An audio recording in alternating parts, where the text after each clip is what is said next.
Welcome. I'm Pat Schuber, the Borough Historian for the Borough of Oradell, and this is Oradell Today. I'm delighted to welcome to the studio here in Oradell the new police chief of Oradell, Chief David Gangemi. Chief, welcome. Well, thank you. You've been in office now by being sworn in by the mayor and council within the last several months. Can you tell us a little bit about your background? Sure. I grew up here and had a great childhood here. I went to school at Riverdale, went on to St. Peter's College in Jersey City, graduated with a business administration degree, and then I worked for an electrician for a few years after that. And I started researching emergency services work where I would look into fire and police jobs. And at that time, in those years, it was a very hard job to get. I would show up to take a test, for instance, in Mahwah, and it would be 300 applicants for one spot. And that was the theme throughout Bergen County. I actually got hired in New York City in 1998 and wound up getting a phone call from Chief Brennan right before I was supposed to ship out to the New York City Police Academy, saying that they had 2 officers up and retire without warning. Would I still be interested in the job? And of course I was overwhelmed, and I accepted. And I saw him that week and filled out my paperwork with him, and I got interviewed by the town and went off to the academy that January of '99. So I've been here 26 years. It's a terrific amount of service. What attracted you to the police service? Believe it or not, I think it was my time at the Oradell Volunteer Fire Department. My father was a fireman there and fire chief, and my brother was a fireman fire chief who's still a member there. And I joined following their footsteps. I also made fire chief for 2005, 6, and 7. And I really enjoyed the fire service, and it really got me interested in public service. And that's, I think, what led me to pursue a career in law enforcement. And I don't think I'd change a thing. So that's a tremendous legacy of service, not only by yourself, but your family. What did you learn from the fire service that maybe stood you in good stead as a member of the police department? So with the fire service, the many calls you go on a year, you're helping people out, and mostly at the time when they really need you. And you never expect an emergency at your own home, a flood, a fire, any kind of mishap. And I really started to enjoy that type of service. And when fire jobs were extremely hard to get, I started pursuing police jobs, and I really started to enjoy the police side of it, on how much more you can help people and serve them on a daily basis. Well, now as the chief of the Oradell Police Department, what goals do you have for your department and for the community at large? So with the police department, being there I'm in my 27th year now, being there for so long, there's always little things you want to change. Basically, policing has changed so much since 1999, as you well know, and it's comes with many challenges. For me, my challenge is to keep all the officers well educated, basically on the side of law enforcement, case law, civil rights, to make sure that every officer that goes out on the street knows what they're doing and can be serving the public most professionally as I possibly can train them to do, and keep us up to speed with technology and make sure we're doing everything we need to do as a police department. Talk about technology, and you mentioned it before in our pre-discussion. Does that include the introduction of AI into police work? AI is real tricky. Even though we were always dabbling with spell check, which is a form of AI, right, and we just, everyone was so comfortable with it. Officers have to be very careful today to use AI only as a tool. You still have to proofread. It has to be in your own words, and you have to make sure that it's exactly what you saw and how you see it in writing. AI can, sometimes go a little off script because it's trying to think for you, but I think it'll be a great tool down the road. I just think we need to do a little bit more research on it and make sure that it doesn't, turn us in a direction where the AI is taking over for the actual human part of it. And I think that's the real challenge of AI, I think, for not only in law enforcement, but all types of endeavors, including education. You mentioned before the difference in being a police officer back maybe in the 90s and being a police officer today in 2026. What changes have you seen? So the changes I've seen since my start is basically education and training.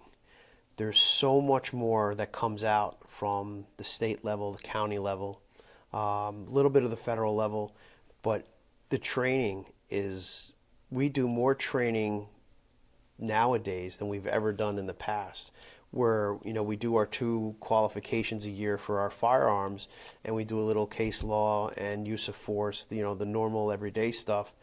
Now we cover everything: de-escalation, how to deal with emotional problems, because emotional and mental health is a huge concern in our, not only just Oradell, but in the nation. And it's the education that we're giving our officers that is bringing us up to speed and where we should be to handling all the situations that we're meeting and facing every day. And as you deal with these issues and the development of your own officers, you also are undertaking professional development yourself. Can you tell us a little bit about what you're doing there? Yes. So since I made making lieutenant at the end of 22, I kept putting in for any type of leadership and executive leadership classes. I just finished one at Fairleigh Dickinson University, which was an executive leadership class, which was run by former chiefs and police officers. And I got to hear basically different point of views from executive leaderships from Philadelphia, Florida, New York, Pennsylvania. And it really opens your eyes to the job and the changing format as we move up in rank and the responsibilities and liabilities that come with rising in rank. I started my trilogy with the Federal Bureau of Investigation LEADA program, which is for law enforcement, and getting educated from them. I just finished my first round of my trilogy in late December. I plan to take the other 2 prongs in 2026 and hopefully finish my trilogy by the end of the year. It just, for leaders that go to the rank of sergeant and above, the classes that are out there and the information that out there, when you asked me before about how it was in '99, classes were very basic and right to the point. Now we're getting knowledge from these leaders that have experienced big departments like the inspector from Philadelphia Police Department, New York City. The information sharing and the learning that are coming to officers of departments big and small is, to me, extremely important. I think what exemplifies that is I think that we never stop learning. It doesn't stop. It doesn't stop. And it's getting better, though. Yeah, and I think with all the changes that are going on, we have to keep up with what is going on for the betterment of those we serve, and you certainly are doing that. And talking about that too, also for the residents of the community now, let's say the elderly, scams involving the elderly have become much more prevalent. Can you tell us a little bit of some of the things that you talk about in providing precaution to the elderly and dealing with things that might be a scam that could rob them of their money?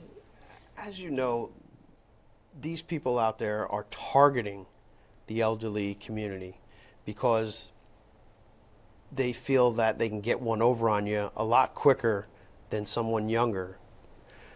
They're not as familiar with technology. They don't know, what's going on. They may leave themselves a little vulnerable, a little open to the fact of what's going on. So what they do is they'll, let's say, either call you and say, hey, I have your grandson over here in Ireland, he was locked up on a trip. You need to send us $200 in a green dot card to get him out of jail. And where they might have done a Google search to get a name, they may not know that Johnny's 2 years old, right? And if you're sharp, you'll pick up on it. But if you panic, which we had people in panic, and they call and they say, "Yeah, I sent the money, and but he's I just found out he's home," and we're like, "Yeah, you gotta."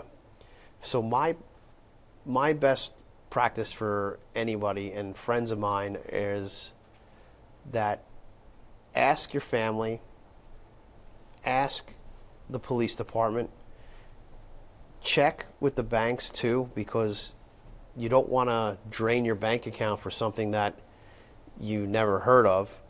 They're going to want you to send them some kind of money, always financial, and that should be the first red light that goes off in your head saying, wow, it was a good conversation, but now they want money. And they want it on a gift card or what's called a green dot card, which are, an untraceable type of money card.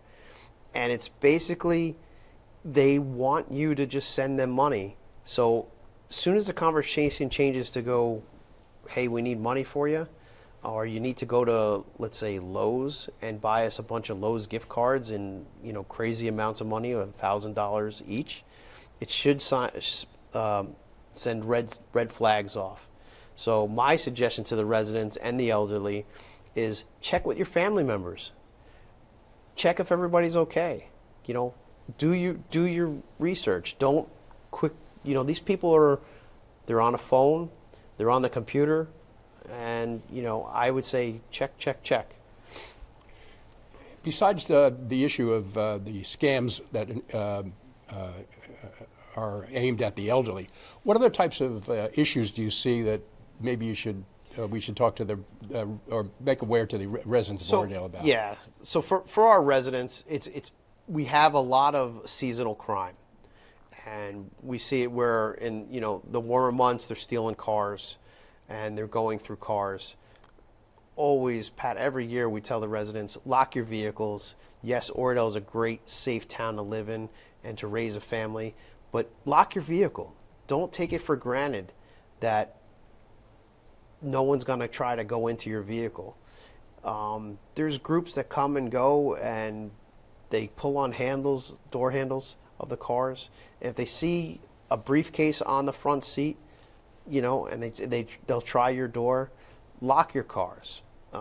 That'll reduce crime in town. That'll reduce the availability to them, and say, hey, every time we go to Oradell, their cars are all locked. There's no personables in the car. We've had a lot of people leave handbags, cell phones, cash in a cup, and you're kind of shocked sometimes when you respond to these calls, and you say, all you had to do is lock your car. So I would always suggest to residents, when you're not home, lock your house, set your alarm. Even if you're going out for an hour, lock your car. If you do have let's say a funeral service, that's something that's advertised in the paper, notify the police department that you're not home that day, and we'll do extra checks of that block and your house, just to make sure that everything stays on the up and up. That's good advice and good information, Chief. Thank you. We talked a little bit before about the changes in policing from back in the day when you may have started to the current day. But that also includes, I think we would say, also the equipment that police officers have with them now or are available to them. How are you keeping up with equipment for the department and its members to keep up with the changes in those things that are required? That's a great question. So since I've begun, we've had the patrol cars with the very large radar units in them. Radar units have gotten extremely better, smaller. We still use them today. They're very accurate. I think it's important to keep up with technology. So this year we also purchased a laser unit, which is very vehicle specific. You point it at one vehicle and the readout tells you how fast that vehicle is going. And it's another tool in the toolbox for policing. The most important change I made when I became chief was I changed our camera system to the latest and greatest system out there from Axon Technologies. It is high quality. The body cameras, which I started working, we never had body cameras or car cameras. And it came, many years later. So it was a little adjustment. But for me, I've learned that it's a great tool. It tells the story, what the officer sees, and those split-second decisions that he has to make or she has to make when given a certain scenario. So keeping up with technology is key. When I started as a younger officer, I would always fight the older guys if I can get the car with the computer in it, because I loved technology back then.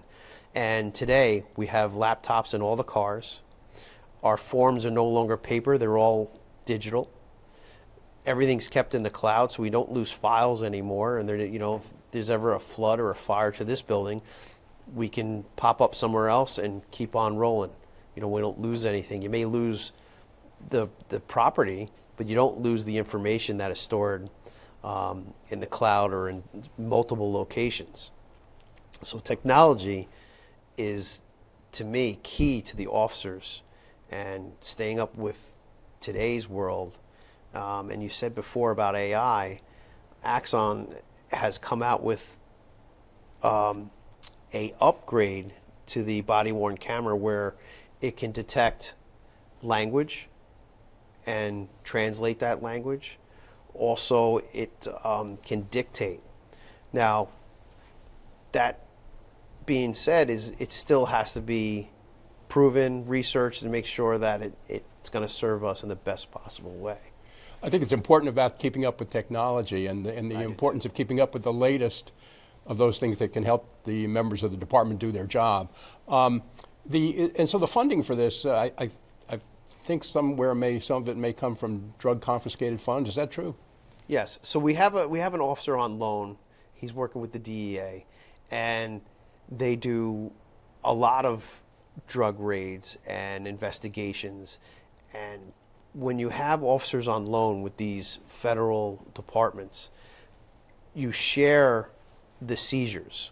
So if they hit big seizures, every department because it's usually on loan basis for multiple departments, and they divvy it up. So we have been very fortunate with our officer on loan who has picked up in his activity, and with the funds, following the directions from the federal government, we're able to re-outfit the police department with equipment, uniforms, any educational pieces that we may need, weapon upgrades, anything like that. So it is, to me, so beneficial because it doesn't put a burden on the taxpayer, and the seizure funds go directly to the police, back to the police department. I think that's really a great idea and a great concept and a great program, because you're right, it doesn't burden the taxpayer, but gives you the ability to do the latest upgrades you need to keep your department as being the number one. And Sure. I think that's some really of those important. items are big ticket items. They're not cheap, that's for No, sure. and you may have to wait a couple of years because sometimes some of these items you may have to do a capital improvement, and with the ability of these federal seizure funds coming in alleviates some of that wait time. So, Chief, on as we talk about the importance of policing and how the impact that is for our community, what would you tell a young person that might be considering the career of being a police officer? I found it best, especially when we're in the schools. We visit Bergen Catholic a lot, and we visit Riverdale a lot. I think it's best just to be upfront and honest with them. It's not always the bells and whistles that everybody sees on TV. It's a lot. You see a lot of things in the policing. You see people at their worst, and you have to be able to look past it and see the other side where, I'll talk to a Riverdale student, for example, and be like, listen, if you're interested, a career in law enforcement is every day you don't know what you're going to get. It's a new experience. You're helping people through the toughest of times. If you're into law, there's ways you can be a detective and you can enforce the law and protect people that way. So to me, it's just being honest upfront with them that, yes, you got the police car and you got your fancy uniform, but you're out there for the people. And I think you'll get a lot out of it if that's something that you're interested in. And a lot of people, they don't want to have the 9 to 5 under the fluorescent lights kind of thing. And it's, we work in all kinds of weather, and I think it's a great experience for them. Well, Chief, thank you very, very much. I think I'm delighted you've shared your experience and your views for the future. I think the town is in great hands with you and the department. Thank you. I think that your legacy, I think, is a really important part of this story also. The fact that you have a family legacy of service that stretches back to your dad and includes your son, too, today. Yes. I congratulate you for that. So I want to thank you for being our guest today and look forward to seeing you again and wish you much success in your tenure as the chief of our department here in Oradell. And for the people of Oradell, I want to thank you for watching. This is an episode of Oradell Today. I'm Pat Schuber, the Borough Historian. We'll see you at our next edition. Thank you, Pat. Thank you. Thanks, Dave. Thanks, Chief. Thanks. Appreciate it.